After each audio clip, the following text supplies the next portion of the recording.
Assalamualaikum warahmatullahi wabarakatuh. Nama saya Anissa dengan NIM 201011632202.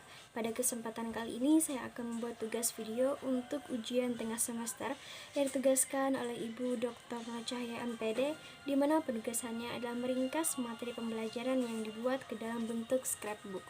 Selamat menyaksikan. Baik, kita langsung saja masuk kepada materi yang pertama.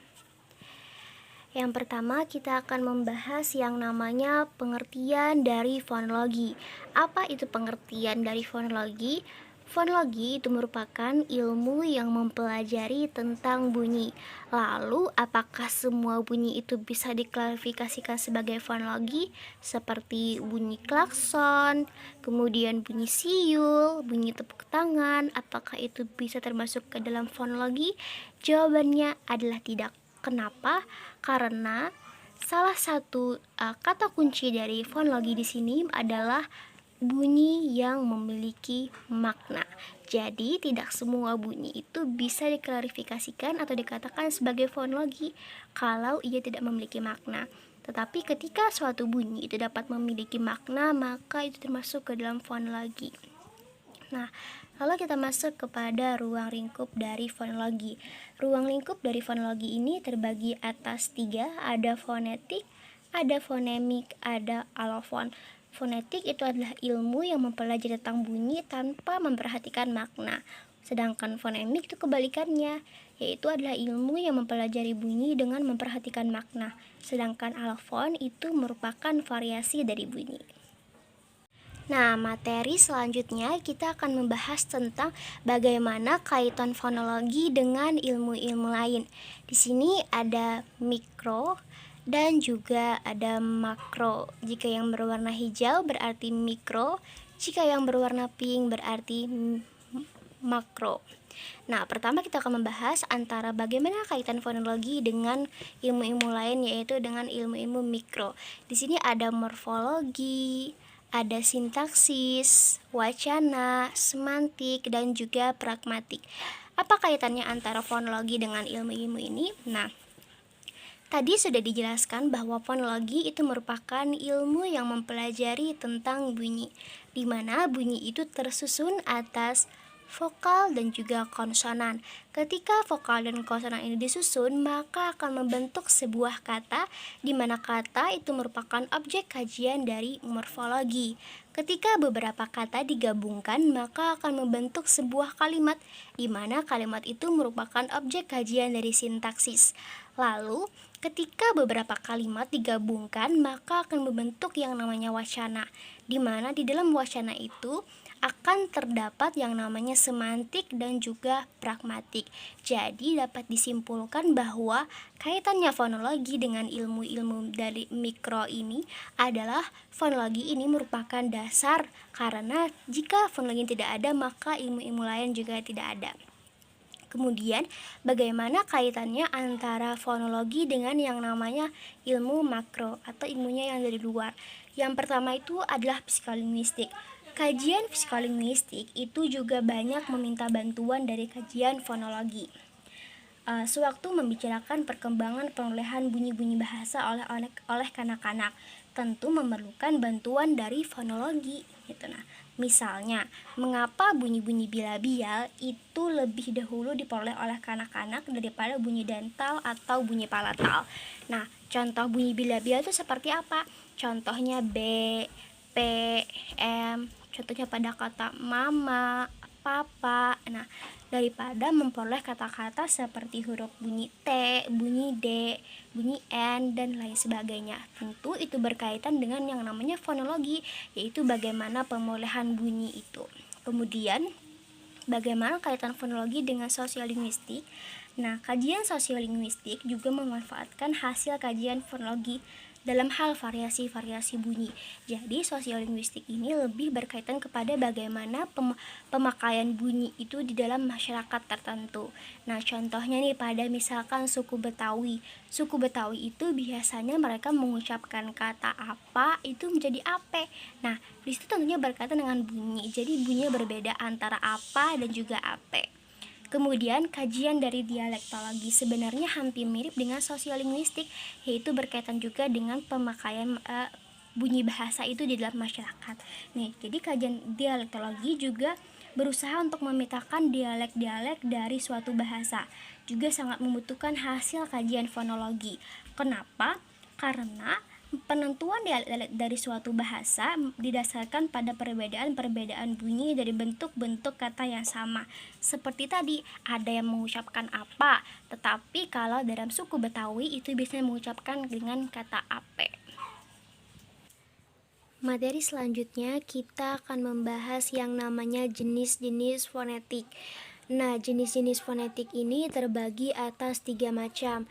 Yang pertama ada artikulatoris, kemudian ada akustik, lalu ada audiotori. Nah, yang pertama kita akan membahas dari ketiga macam jenis ini. Yang pertama kita akan membahas apa itu artikulatoris.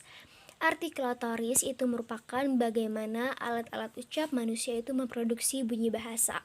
Jadi, dari fonetik artikulatoris ini, bagaimana bunyi bahasa itu dihasilkan oleh alat-alat ucap, mulai dari paru-paru hingga nanti bunyi bahasa itu keluar dari mulut manusia. Nah, ketika bunyi bahasa itu keluar lalu merambat di udara menuju ke indera pendengaran manusia, maka objek kajiannya berubah menjadi kajian dari akustik. Nah, oleh sebab itu nantinya pada kajian akustik ini nantinya sebagian besar itu mempelajari yang namanya ilmu fisika. Kenapa?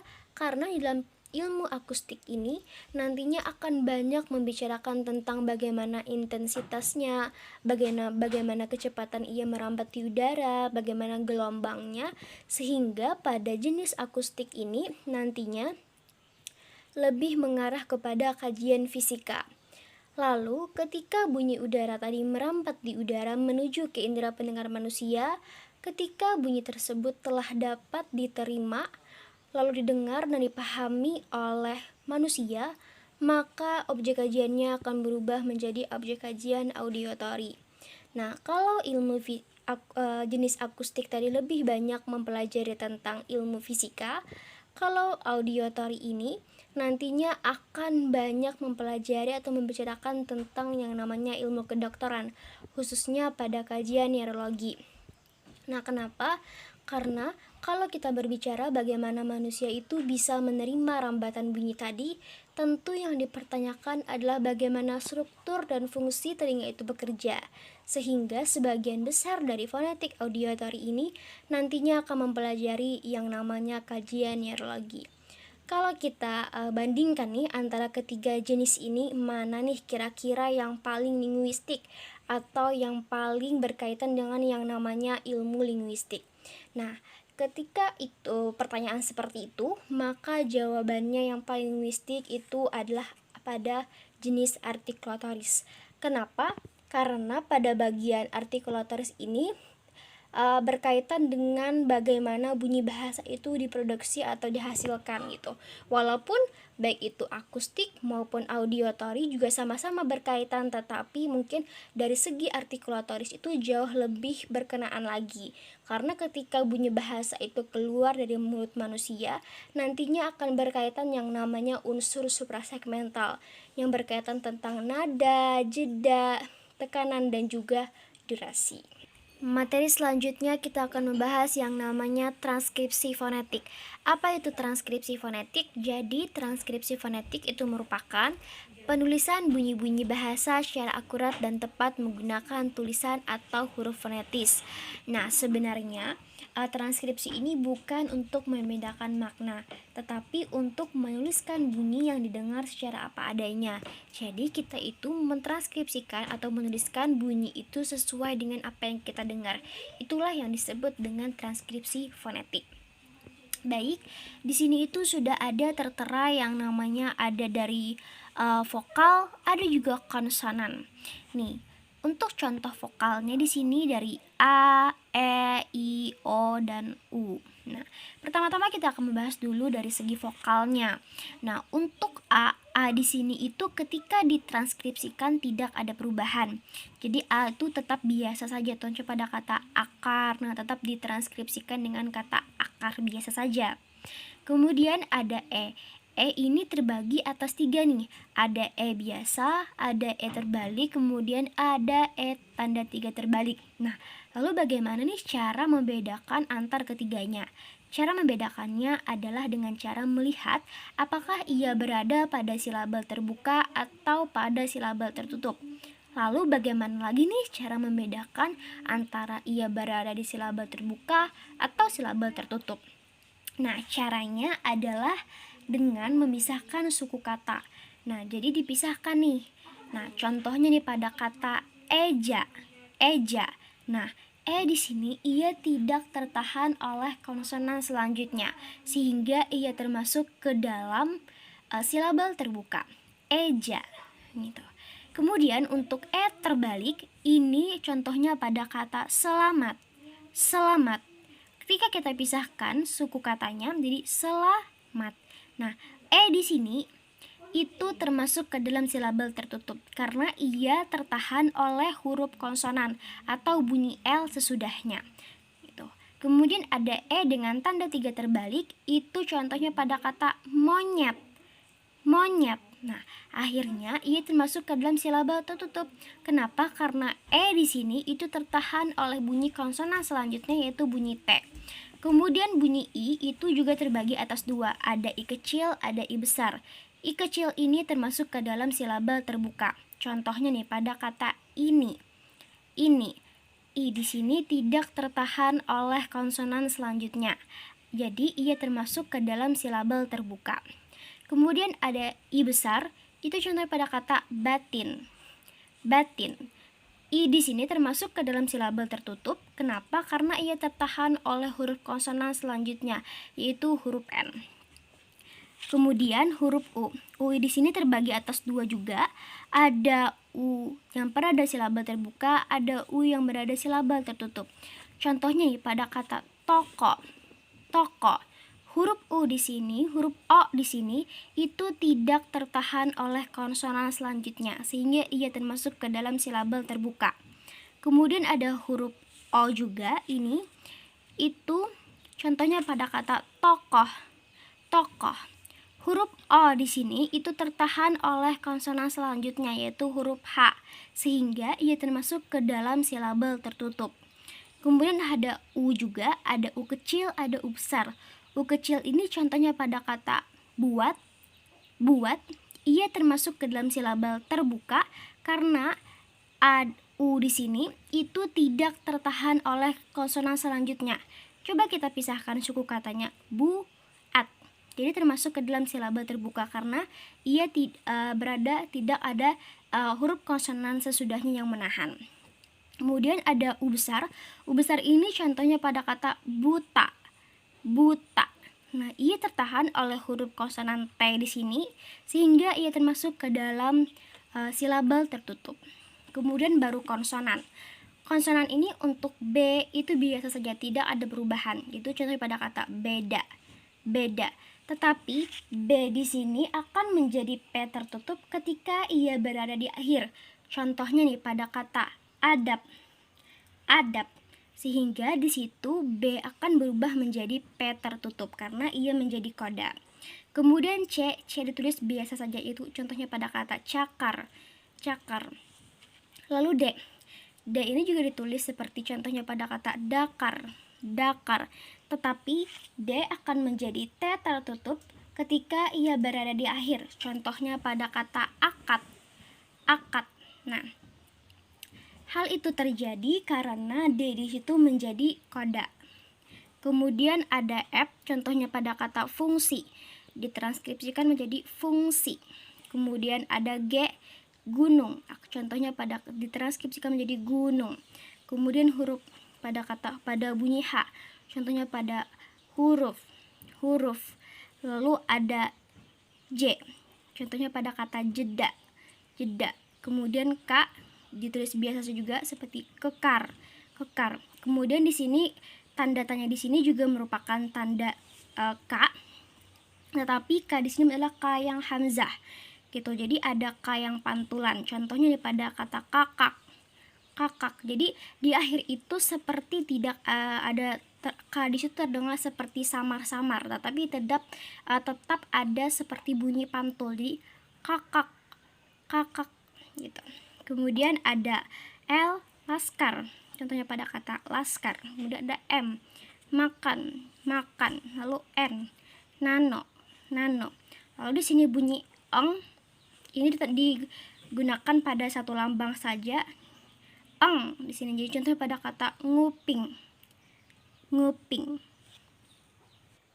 Materi selanjutnya kita akan membahas yang namanya alat-alat ucap. Nah, dari semua alat ucap yang tertera di sini sebenarnya mereka memiliki fungsi utama mereka masing-masing. Nah, contohnya nih seperti paru-paru. Fungsi utama paru-paru adalah untuk bernafas, kemudian gigi untuk mengunyah, lidah untuk mengecap. Tetapi karena ia terlibat dalam proses pembunyian bahasa, maka termasuk ke dalam alat-alat ucap. Yang pertama kita akan membahas apa itu paru-paru. Jadi paru-paru ini dalam proses pembunyian bahasa itu berperan sebagai sumber arus udara, di mana sumber arus udara ini merupakan syarat mutlak terjadinya bunyi bahasa. Walaupun sebenarnya sumber arus udara itu terbagi dua, ada agresif, ada ingresif. Kalau agresif itu bersumber di dalam atau dari paru-paru, kalau ingresif itu bersumber dari luar gitu. Nah, kemudian ada yang namanya pangkal tenggorokan. Nanti di ujung pangkal tenggorokan itu akan terdapat yang namanya pita suara. Nah, di pita suara itulah nanti terdapat yang namanya glotis. Glotis inilah nanti yang menentukan apakah tidak ada bunyi, apakah tidak ada suara yang dihasilkan, kemudian apakah ada terjadinya bunyi bahasa atau tidak, nanti akan terjadi pada glotis ini. Oleh sebab itu, glotis ini terjadi atas 4 peristiwa. Yang pertama itu adalah glotis terbuka lebar, agak lebar, sedikit lebar, dan tertutup rapat. Yang pertama, ketika glotis dalam keadaan terbuka lebar, maka tidak ada bunyi yang dihasilkan selain bunyi deru nafas. Jadi, ketika bunyi glotis itu terbuka lebar, itu adalah normalnya ketika kita bernafas biasa gitu. Kemudian yang kedua itu adalah glotis terbuka agak lebar. Ketika glotis terbuka agak lebar, maka tidak ada terjadi bunyi tak bersuara. Kemudian ketika glotis terbuka sedikit lebar, maka akan terjadi bunyi bersuara. Lalu ketika glotis tertutup rapat, maka akan terjadi bunyi pantulan atau bunyi hamzah. Jadi dapat disimpulkan bahwa bunyi itu hanya dapat dihasilkan ketika glotis dalam 3 keadaan. Yang pertama, glotis terbuka agak lebar, sedikit lebar, dan juga tertutup rapat. Kemudian ada yang namanya rongga kerongkongan. Rongga kerongkongan ini sebenarnya berfungsi sebagai tabung udara yang nantinya akan ikut bergetar apabila pita suara juga bergetar.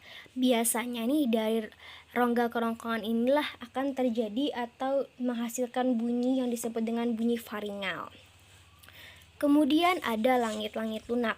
Nah, pada ujung langit-langit lunak ini sebenarnya nantinya akan terdapat yang namanya anak tekak atau yang disebut dengan ovula. Nah, ovula ini itu bertugas sebagai pengatur arus udara. Apakah nanti arus udaranya diteruskan ke rongga mulut atau ke rongga hidung? Ketika udara tadi diteruskan ke rongga hidung, maka akan menghasilkan yang namanya bunyi nasal. Sedangkan ketika arus udara tadi diteruskan ke rongga mulut, maka akan terjadi yang namanya bunyi oral gitu. Kemudian langit-langit keras. Langit-langit keras ini itu berlaku sebagai artikulator pasif atau artikulator yang diam, artikulator yang tidak bergerak gitu. Sedangkan yang menjadi artikulator aktifnya adalah ujung lidah. Kemudian ceruk gigi. Ceruk gigi ini sebenarnya memiliki nama latin yang namanya alveolum. Nah, dalam pembentukan bunyi bahasa, ceruk gigi ini berperan sebagai artikulator pasif. Dan yang menjadi artikulator aktifnya adalah ujung lidah. Kemudian gigi. Gigi ini berperan sebagai artikulator pasif dan yang menjadi artikulator aktifnya adalah ujung lidah atau bibir bawah. Kemudian ada bibir bawah dan bibir atas. Nah, dalam pembentukan bunyi bahasa, bibir atas itu bisa menjadi artikulator pasif dan bibir bawah menjadi artikulator aktifnya. Kemudian bibir bawah bisa juga nih menjadi artikulator aktif dengan gigi atas yang menjadi artikulator pasifnya. Lalu ada lidah. Nah, lidah ini sebenarnya terbagi atas 4 bagian. Ada ujung lidah yang bernama latin apex, kemudian daun lidah yang bernama latin lamium, kemudian ada punggung lidah yang bernama latin dorsum, dan akar lidah yang bernama latin rod. Nah, dari semua bagian-bagian dari lidah ini, lidah itu akan selalu berperan sebagai artikulator aktif. Kemudian ada rongga, ada mulut dan juga rongga mulut. Nah, rongga mulut ini sebenarnya berperan dalam pembunyian bahasa itu untuk pembentukan bunyi vokal, baik itu nantinya vokal bundar atau bentuk vokal tak bundar. Kemudian ada rongga hidung. Nah, rongga hidung ini berperan yang akan menghasilkan yang namanya bunyi nasal. Contohnya itu seperti apa? Contohnya bunyi M, bunyi eng, bunyi M, itu termasuk ke dalam rongga hidung. Bunyi yang dihasilkan dari rongga hidung. Materi selanjutnya adalah kita akan membahas tentang jenis-jenis bunyi bahasa. Nah, jenis bunyi bahasa ini terbagi atas 10 jenis. Yang pertama ada vokal, konsonan, semivokal, ada oral, ada nasal, ada bunyi bersuara, bunyi tak bersuara, bunyi keras, bunyi lunak, bunyi panjang, bunyi pendek, kemudian ada bunyi nyaring, bunyi tak nyaring, bunyi agresif, bunyi engresif, bunyi segmental, bunyi suprasegmental, dan bunyi tunggal, bunyi rangkap, dan yang terakhir ada bunyi utama dan juga bunyi sertaan. Nah, yang pertama kita akan membahas dulu tentang apa itu bunyi vokal. Bunyi vokal itu adalah ketika arus udara keluar dari glotis, arus udara tadi tidak dihambat oleh artikulator, melainkan hanya diganggu oleh bentuk mulut dan juga bentuk lidah. Sedangkan untuk bunyi konsonan itu adalah ketika arus udara tadi keluar dari glotis, arus udara tersebut kemudian diteruskan ke rongga mulut, kemudian dihambat oleh artikulator, baik artikulator aktif maupun artikulator pasif. Sedangkan untuk semivokal, awal-awal pembentukannya secara vokal, kemudian diakhiri secara konsonan. Nah, di dalam bahasa Indonesia, huruf semivokal ini hanya ada 2, yaitu W dan juga Y. Nah, kemudian kita membahas apa itu bunyi oral, apa itu bunyi nasal. Bunyi oral, bunyi nasal ini dibedakan hanya berdasarkan keluarnya arus udara. Apabila keluar dari rongga mulut disebut dengan bunyi oral, apabila keluar dari rongga hidung disebut dengan bunyi nasal. Nah, contoh dari bunyi nasal ini adalah M, N, eng. Kemudian ada bunyi bersuara, bunyi tak bersuara. Bunyi bersuara, bunyi tak bersuara ini dibedakan berdasarkan bergetar tidaknya pita suara pada saat kita mengartikulasikan. Apabila pita suara ikut bergetar, maka termasuk ke dalam bunyi bersuara. Apabila pita suara tidak ikut bergetar, maka berarti termasuk ke dalam bunyi tak bersuara. Nah, contoh diantaranya bunyi bersuara ini seperti bunyi B, bunyi D, dan bunyi G. Nah, di dalam bahasa Indonesia, bunyi tak bersuara ini ada S, K, P, dan T. Nah, lalu bagaimana nih caranya untuk membedakan antara bunyi bersuara dan juga bunyi tak bersuara? Nah, caranya adalah ketika sebuah kata diawali dengan bunyi bersuara, ketika ditambahkan prefiks me dan prefiks pe, bunyi tersebut akan tetap muncul atau tetap terbaca. Sedangkan ketika sebuah kata diawali dengan huruf atau bunyi tak bersuara, kemudian ditambahkan prefiks me dan prefiks pe, maka bunyi tersebut akan luluh atau hilang. Nah, contohnya seperti apa untuk bunyi bersuara? Contohnya itu ada seperti kata bantu, kita tambahkan prefiks me menjadi kata membantu. Nah, di situ termasuk di situ termasuk tetap terbaca sehingga termasuk ke dalam bunyi bersuara. Kemudian untuk contoh bunyi tak bersuara, contohnya pada kata sikat yang kita tambahkan prefiks me jadinya menyikat. Nah, di situ S itu menjadi luluh ketika bertemu dengan prefiks me sehingga termasuk ke dalam bunyi tak bersuara. Nah, Kemudian ada bunyi keras, ada bunyi lunak. Bunyi keras, bunyi lunak ini dibedakan berdasarkan ada atau tidaknya ketegangan arus udara pada saat mengartikulasikan. Apabila ada, berarti termasuk ke dalam bunyi keras. Apabila tidak ada, berarti termasuk ke dalam bunyi lunak. Bunyi keras ini disebut juga dengan fortis. Bunyi lunak itu disebut dengan lenis. Nah, bagaimana nih contoh bunyi dari bunyi keras itu seperti bunyi T, bunyi K, dan juga bunyi S. Untuk bunyi lunak itu contohnya seperti bunyi D, bunyi G, dan juga bunyi X. Nah, kemudian ada bunyi pendek dan juga bunyi panjang. Nah, ini dibedakannya lah berdasarkan dari lama dan tidaknya bunyi itu diartikulasikan. Nah, baik itu bunyi vokal maupun bunyi konsonan itu sebenarnya bisa dibedakan bunyi panjang dan juga bunyi pendeknya. Tetapi di dalam bahasa Indonesia tidak ada. Adanya hanya dalam bahasa Latin dan juga bahasa Arab. Kemudian ada bunyi nyaring, bunyi tak nyaring. Bunyi nyaring, bunyi tak nyaring ini dibedakan berdasarkan tingkat derajat sonoritasnya, di mana biasanya bunyi vokal itu lebih nyaring daripada bunyi konsonan. Nah, kemudian ada bunyi agresif, bunyi ingresif. Bunyi ingresif itu dibedakan berdasarkan sumber arus udara. Apabila bersumber dari dalam atau dari paru-paru, itu termasuk dalam disebut dengan bunyi agresif. Apabila di luar dari paru-paru, itu disebut dengan bunyi ingresif. Lalu ada bunyi tunggal, bunyi rangkap. Bunyi tunggal itu disebut dengan monoftong, sedangkan bunyi rangkap itu disebut dengan diftong. Lalu ada bunyi utama, bunyi sertaan. Bunyi utama itulah bunyi yang tidak mendapatkan pengaruh apa-apa, sedangkan bunyi sertaan itulah bunyi yang menyertai bunyi utama. Bunyi sertaan itu terbagi atas 7 jenis, yaitu ada labialisasi, palatalisasi, retrofleksi, glottalisasi. Materi selanjutnya kita akan membahas tentang proses pembunyian. Proses pembunyian ini terbagi atas 3 komponen.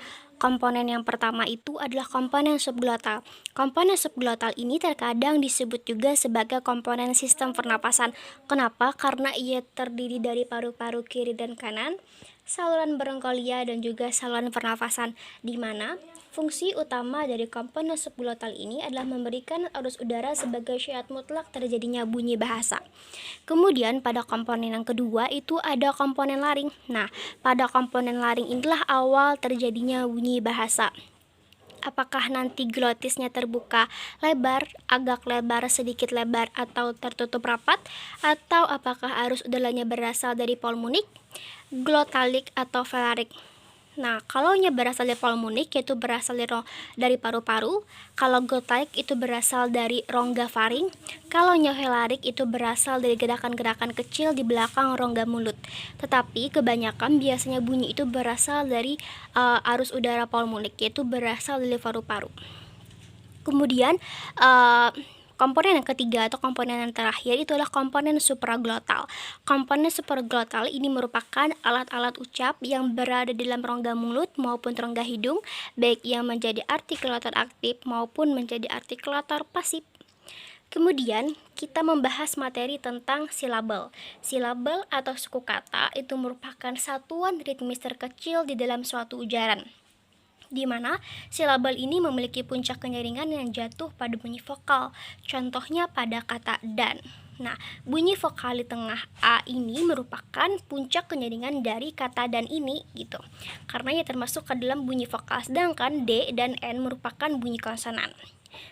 Kemudian urutan bunyi antara konsonan vokal di dalam silabel itu disebut dengan yang namanya fonotaktik.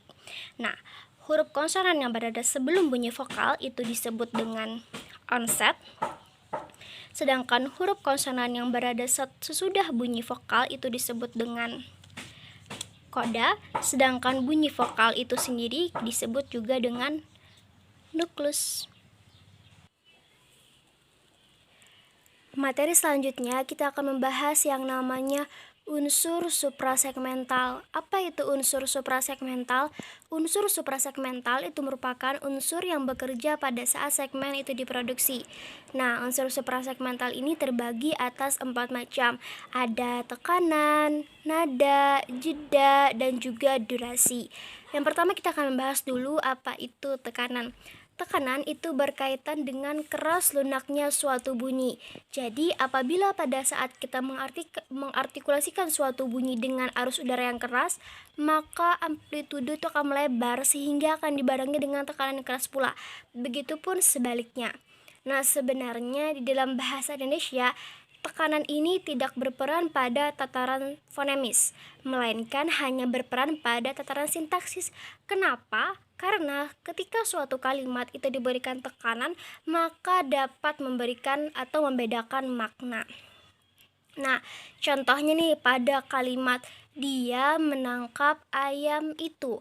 Ketika tekanan diberikan pada kata dia, maka berarti yang menangkap ayam itu adalah dia dan bukan orang lain. Nah, kalau tekanan diberikan pada kata menangkap, berarti kegiatan yang dilakukan itu adalah menangkap, bukan menyembelih atau perbuatan lain. Kalau tekanan diberikan pada kata ayam, berarti yang ditangkap itu adalah ayam, bukan kambing atau binatang lain. Kemudian jika tekanan diberikan pada kata itu, maka berarti yang ditangkap adalah ayam itu, bukan ayam ini. Nah, kemudian apa itu nada? Nada itu berkaitan dengan tinggi rendahnya suatu bunyi. Apabila pada saat mengartikulasikan dengan frekuensi derajat yang tinggi, maka akan dibarengi dengan nada yang tinggi pula. Begitupun sebaliknya. Kemudian apa itu jeda? Jeda itu merupakan hentian dalam arus ujaran. Nah, jeda ini ada terbagi atas 3 nih. Jeda antar kata di dalam frasa atau frasa itu dilambangkan dengan garis miring tunggal. Kemudian jeda antar frase atau frasa dalam klausa itu ditandai dengan garis miring ganda. Sedangkan jeda antar kalimat dalam wacana itu ditandai dengan garis silang ganda. Kemudian kita akan membahas apa itu durasi. Durasi itu berkaitan dengan panjang pendeknya atau lama singkatnya suatu bunyi diartikulasikan. Materi selanjutnya kita akan membahas tentang fonem dan juga alofon. Pertama-tama kita akan membahas dulu apa itu fonem. Jadi fonem itu merupakan satu kesatuan bunyi terkecil yang dapat membedakan makna. Jadi kata kunci dari fonem di sini adalah dapat membedakan makna.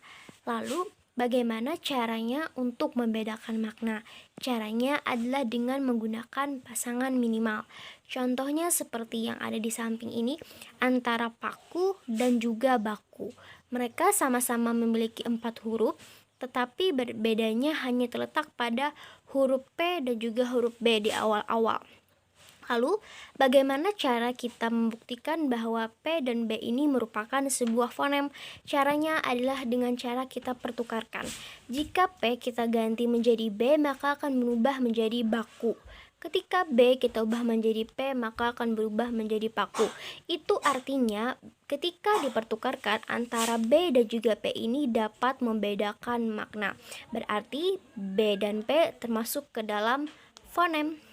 Kemudian, selain dengan menggunakan pasangan minimal yang utuh seperti ini, kita juga bisa menggunakan pasangan minimal yang salah satunya adalah rumpang. Contohnya nih pada kata tuah dan juga tua. Bagaimana cara kita membuktikan bahwa H ini merupakan sebuah fonem? Nah, caranya adalah ketika H ini ditambahkan maka akan menjadi tuah sehingga akan membedakan makna. Ketika H ini pun dihilangkan maka akan menjadi tua, maka itu akan dapat membedakan makna pula sehingga H ini termasuk ke dalam fonem. Kemudian kita akan membahas apa itu alofon. Alofon itu merupakan variasi. Lalu apakah I kecil dan I besar ini merupakan 2 buah fonem yang berbeda? Jawabannya adalah tidak, melainkan 2 buah fonem yang sama, yaitu fonem I kecil ini. Nah, lalu bagaimana nih cara membedakan antara I kecil dan I besar? Mereka hanya berbeda pada letak distribusinya. Ketika I kecil itu berdistribusi pada silabel terbuka atau tidak berkoda, sedangkan untuk I besar itu berdistribusi pada silabel tertutup atau silabel berkoda. Contohnya nih pada kata ini untuk I kecil dan I besar untuk pada kata batik. Nah, I kecil ini pada kata ini I di sini tidak tertahan oleh konsonan selanjutnya, sehingga ia termasuk ke dalam silabel terbuka. Sedangkan untuk I besar di sini pada kata batik, I di sini tertahan oleh konsonan selanjutnya yaitu pada konsonan K, sehingga termasuk ke dalam silabel tertutup.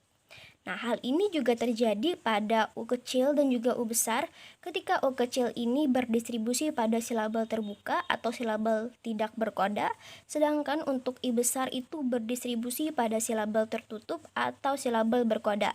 Contoh untuk I kecil pada kata buku.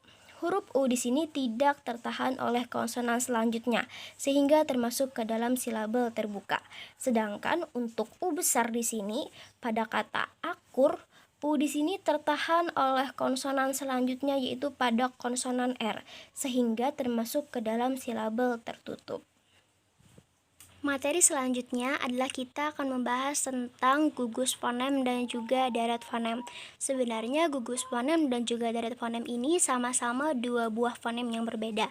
Tetapi kalau gugus fonem itu terletak pada satu silabel yang sama, sedangkan kalau deret fonem itu terletak pada silabel yang berbeda, meskipun letaknya berdampingan. Nah, kalau gugus fonem terbagi atas dua jenis, ada vokal, ada juga konsonan. Vokal itu biasanya disebut dengan diftong. Contohnya itu adalah pada kata pulau.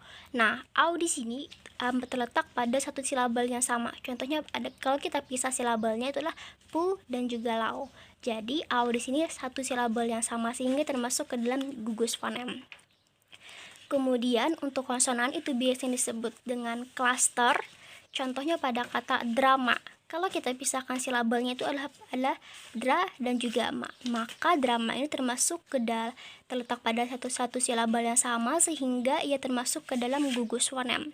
Kemudian untuk deret fonem itu tadi terletak pada silabel yang berbeda. Jadi terbagi juga atas dua jenis, ada vokal dan juga konsonan. Contohnya pada kata taat, meskipun a di sini letaknya berdampingan, tetapi sebenarnya ia terletak pada silabel yang berbeda. Kalau kita pisahkan silabelnya itu taat. Jadi silabelnya berbeda, sehingga termasuk ke dalam deret fonem. Kemudian untuk contoh konsonannya itu adalah pada kata sabda. Sabda di sini walaupun B dan D di sini letaknya berdampingan, tetapi sebenarnya silabelnya berbeda. Coba kita pisahkan yaitu antara sab dan juga da. Maka akhirnya ia termasuk ke dalam deret fonem. Materi selanjutnya kita akan membahas tentang yang namanya distribusi fonem. Apa itu distribusi fonem? Distribusi fonem itu merupakan letak atau beradanya sebuah fonem di dalam satuan ujaran. Apakah nanti letaknya di awal, di tengah, ataupun di akhir. Nah, secara umum bunyi vokal itu bisa menempati semua posisi, baik di awal, di tengah, ataupun di akhir. Sedangkan kalau bunyi diftong itu secara umum hanya bisa menempati posisi di akhir saja, tetapi terkecuali untuk diftong au yang bisa menempati posisi awal dan juga akhir. Sedangkan untuk bunyi konsonan itu tidak semua bunyi konsonan bisa menempati semua posisi. Jadi ada yang bisa, ada yang tidak. Ada yang hanya mendapatkan posisi di awal saja, di tengah saja, ataupun di akhir saja. Materi selanjutnya kita akan membahas yang namanya perubahan bunyi. Apa itu perubahan bunyi? Nah, sebenarnya secara fonetis maupun fonemis, bunyi itu saling berkaitan dan saling mempengaruhi, sehingga bunyi bisa saja berubah. Nah, karena bunyi itu bisa saja saling mempengaruhi, maka akan terjadi perubahan bunyi. Di mana perubahan bunyi itu terjadi tentu ada sebab dan akibatnya. Nah, apa saja sebab-sebab atau akibat yang dapat menimbulkan atau memunculkan perubahan bunyi? Nah, di sini kita akan membahas yang pertama itu adalah akibat dari adanya koartikulasi. Apa sebenarnya akibat dari koartikulasi itu? Nah, koartikulasi ini terjadi akibat karena sewaktu bunyi utama itu diucapkan, alat-alat ucap itu sudah mengambil ancang-ancang untuk memproduksi bunyi kedua. Nah, akibatnya bunyi pertama yang dihasilkan agak berubah mengikuti ciri-ciri bunyi kedua yang akan dihasilkan. Nah, akibat dari peristiwa tersebut akan memunculkan 6 kejadian atau 6 peristiwa. Ada labialisasi, retrofleksi, palatalisasi, velarisasi, faringalisasi, dan glotalisasi. Nah, yang pertama, apa itu labialisasi? Labialisasi itu merupakan bunyi sertaan yang dihasilkan dengan cara kedua bibir dibulatkan ketika bunyi utama itu diucapkan, sehingga terdengar bunyi sertaan W. Contohnya nih pada kata tujuan. Nah, setelah bunyi T itu seperti terdengar ada yang namanya bunyi W, yaitu tujuan. Nah, itu W di situ merupakan bunyi sertaan yang menyertai bunyi T tadi. Kemudian yang kedua itu ada bunyi retrofleksi. Retrofleksi ini adalah bunyi sertaan yang dihasilkan dengan cara ujung lidah ditarik ke belakang segera atau ketika bunyi utama itu diucapkan sehingga terdengar bunyi sertaan R. Contohnya nih pada kata kertas. Nah, setelah bunyi K di situ ada terdengar seperti bunyi R. Nah, bunyi R itulah yang merupakan bunyi sertaan. Nah, kemudian ada palatalisasi. Palatalisasi ini merupakan bunyi sertaan yang dihasilkan dengan cara tengah lidah dinaikkan ke arah langit-langit keras atau palatum sehingga terdengar bunyi sertaan Y. Contohnya nih pada kata piara. Setelah bunyi P di situ ada terdengar seperti bunyi Y. Nah, bunyi Y itulah yang merupakan bunyi palatalisasi. Kemudian ada bunyi velarisasi.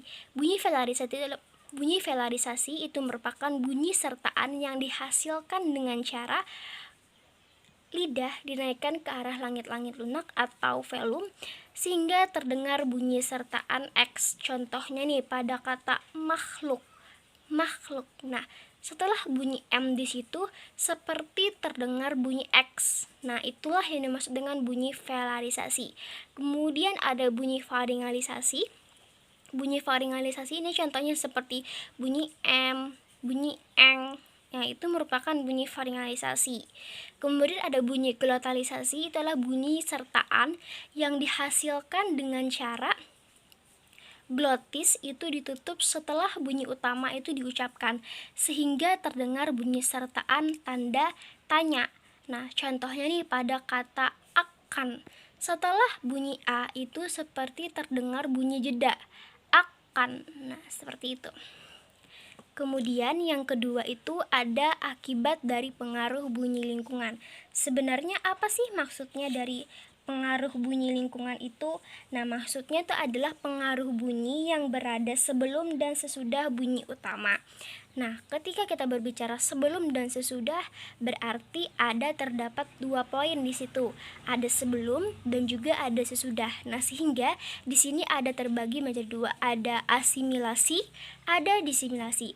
Yang pertama kita akan membahas dulu tentang apa itu asimilasi. Nah, asimilasi itu merupakan perubahan bunyi secara fonetis yang mendapatkan pengaruh ke depan dan juga ke belakang. Nah, kalau pengaruh ke depan dan juga ke belakang berarti ada yang ke depan, ada yang ke belakang. Nah, akibatnya di asimilasi ini terbagi menjadi 2. Ada progresif, ada regresif. Nah, progresif itu adalah bunyi yang mendapatkan pengaruh ke depan. Contohnya nih, seperti pada kata stasiun. Nah, itu mendapatkan pengaruh ke depan. Kemudian untuk regresif itu mendapatkan pengaruh ke belakang. Contohnya nih pada kata pantun. Nah, kemudian apa itu disimilasi? Nah, kalau asimilasi tadi adalah dua buah bunyi yang tidak sama, kemudian diubah menjadi bunyi yang sama. Maka kalau disimilasi tadi, kalau adalah 2 buah bunyi yang sama diubah menjadi 2 buah bunyi yang berbeda. Wah, seperti apa tuh maksudnya? Nah, maksudnya adalah misalnya nih, di dalam bahasa Indonesia itu ada yang namanya pembentukan kata ber ditambah kata ajar yang seharusnya menjadi berajar malah menjadi belajar. Nah, bunyi R di situ didesimasikan dengan bunyi L sehingga menjadi belajar. Nah, kemudian ada yang namanya pengaruh yang ketiga atau akibat yang ketiga itu adalah akibat dari distribusi. Apa itu akibat distribusi? Distribusi itu adalah letak atau tempat suatu bunyi dalam satuan ujaran, di mana akibat distribusi ini terbagi atas 6 macam. Ada aspirasi, ada pelepasan, ada pemanduan, harmonisasi vokal, dan juga netralisasi. Apa itu aspirasi? Aspirasi itu adalah bunyi yang terjadi akibat ketika kita mengartikulasikan suatu bunyi, arus udara tersebut terlalu keras sehingga terdengar seperti ada yang namanya bunyi sertaan. Nah, contohnya ini dalam bahasa Inggris itu adalah speech. Nah, bunyi H di situ merupakan bunyi sertaan yang dihasilkan akibat dari terlalu keras arus udara pada saat kita mengartikulasikan suatu bunyi.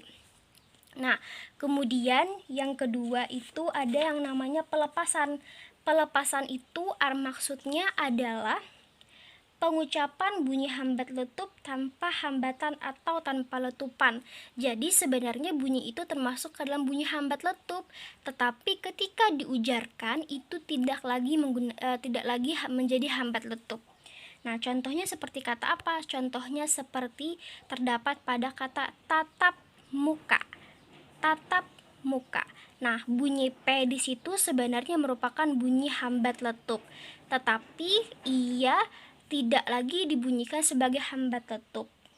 Nah, kemudian ada bunyi pemanduan. Bunyi pemanduan itu adalah penghilangan letupan pada bunyi hambat letup, kemudian perlahan-lahan digeser. Nah, jadi diubah nih dari yang tadinya hambat letup, kemudian diubah menjadi hambat geser. Contohnya seperti apa? Contohnya pada kata hebat yang diucapkan menjadi hebat, hebat, hebat. Nah, seperti itu. Kemudian ada harmonisasi vokal. Harmonisasi vokal itu maksudnya adalah vokal yang silaber terbuka dan silaber kedua yang merupakan silaber tertutup itu disamakan. Contohnya nih pada kata sate, onde-onde. Nah, itu termasuk ke dalam harmonisasi vokal. Kemudian yang terakhir itu adalah netralisasi. Netralisasi itu merupakan hilangnya kontras antar dua buah fonem yang berbeda. Contohnya seperti apa? Contohnya pada bunyi P dan bunyi B. Nah, pada kata jawab. Nah, ketika kita mengartikulasikan, sebenarnya sulit untuk membedakan mana yang menggunakan P, mana yang menggunakan B.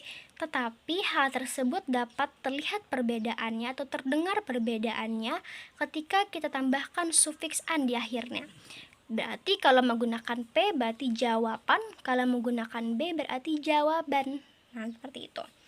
Kemudian pengaruh yang keempat itu adalah pengaruh akibat dari proses morfologi.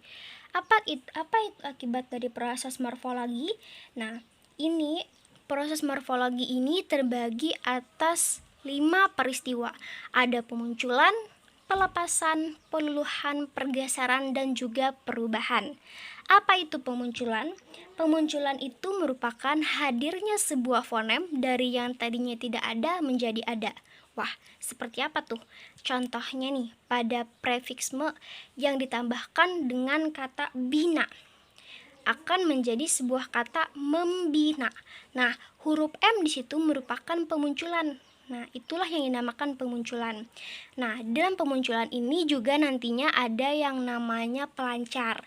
Pelancar itu terbagi menjadi 2, ada pelancar W dan juga pelancar Y. Nah, pelancar Y ini muncul apabila suatu kata itu diakhiri dengan huruf I dan ditambahkan sufiks an. Contohnya seperti apa? Contohnya pada kata harian. harian. Nah, setelah huruf I di situ seperti terdengar ada bunyi Y, padahal tidak ada. Nah, itulah yang dinamakan dengan bunyi pelancar. Kemudian ada juga nih yang namanya bunyi pelancar W. Bunyi pelancar W ini muncul apabila sebuah kata diakhiri dengan huruf U dan ditambahkan dengan sufiks an. Contohnya seperti apa nih? Contohnya seperti pada kata satuan. Satuan. Nah, seperti terdengar bunyi W padahal sebenarnya tidak ada. Itulah termasuk ke dalam yang namanya bunyi pelancar W. Kemudian yang kedua itu adalah pelepasan. Pelepasan itu adalah hilangnya fonem akibat dari proses morfologi. Maksudnya seperti apa? Contohnya nih, ada yang namanya kata pada kata renang itu ditambahkan di depannya prefiks ber. Jadi kata berenang, salah satu huruf R di situ hilang. Nah, itulah yang dinamakan yang namanya pelepasan. Atau kata sejarah tambah wan, itu jadi sejarawan. Nah, itu juga hanya di situ hilang. Itu yang dinamakan pelepasan. Kemudian apa itu perluhan? Perluhan itu maksudnya adalah luluhnya sebuah fonem, kemudian menyatu dengan fonem berikutnya. Contohnya ini seperti apa? Nah, sebenarnya hal ini hanya bisa terjadi itu pada yang namanya prefiks me dan prefiks pe yang bertemu dengan konsonan tak bersuara, yaitu S, K, P, dan juga T. Contohnya seperti apa nih? Contohnya prefiks me ditambahkan kata sikat jadi menyikat, atau prefiks fe tambahkan kata tulis jadi penulis. Nah, itu yang namanya peluluhan. Kemudian yang keempat ada yang namanya pergeseran. Pergeseran itu maksudnya berubahnya posisi sebuah fonem dari satu silabel ke silabel berikutnya. Contohnya pada kata lompat. Nah, lompat itu sebenarnya T di situ ikut pada silabel pat, tetapi ketika ditambahkan sufiks an, jadinya huruf T di situ ikut pada silabel an. Itulah yang dinamakan pergeseran silabel. Kemudian perubahan itu sama seperti yang sudah dijelaskan tadi tentang yang namanya asimilasi dan juga disimilasi. Tapi ya lebih kepada disimilasi. Jadi perubahan dari yang tadinya berajar menjadi belajar. Kemudian akibat yang terakhir itu ada yang namanya akibat perkembangan sejarah. Nah, akibat perkembangan sejarah ini terbagi atas 5 peristiwa. Ada kontraksi, metatesis, diftongisasi, monoftongisasi, dan anaptiksis. Yang pertama itu ada kontraksi. Nah, kontraksi ini adalah penyingkatan atau penghilangan suatu bunyi gitu. Jadi penghilangannya bisa di depan, di tengah, dan juga di akhir. Kalau di depan itu disebut dengan aferisis, kalau di tengah itu disebut dengan sinkop, kalau di akhir itu contohnya disebut dengan apokop. Nah, contoh penghilangan di awal itu seperti apa? Contohnya tetapi, disebutnya tapi, itulah penghilangan di awal. Kemudian kalau penghilangan di tengah seperti apa? Pelangit yang diubah menjadi pelangi. Kemudian ada apokop, penghilangan di akhir. Contohnya apa? Contohnya nih, baharu menjadi baru. Itulah yang disebut dengan penghilangan. Kemudian ada yang namanya metatesis. Metatesis itu merupakan perubahan urutan bunyi fonemis pada satuan kata. Jadi yang tadinya jalur menjadi lajur. Jadi J dan L di situ bertukar. Itulah yang dimaksud dengan yang namanya perubahan urutan bunyi atau disebut dengan metatesis. Kemudian diftongisasi. Diftongisasi itu maksudnya adalah dari yang tadinya vokal tunggal diubah menjadi vokal rangkap. Nah, seperti apa tuh contohnya? Contohnya dari yang tadinya sentosa menjadi sentausa. Sentausa. Nah, itu terdengar perbedaannya antara sentosa dan juga sentausa. Kemudian kalau monoftongisasi itu biasanya untuk memudahkan pengucapan.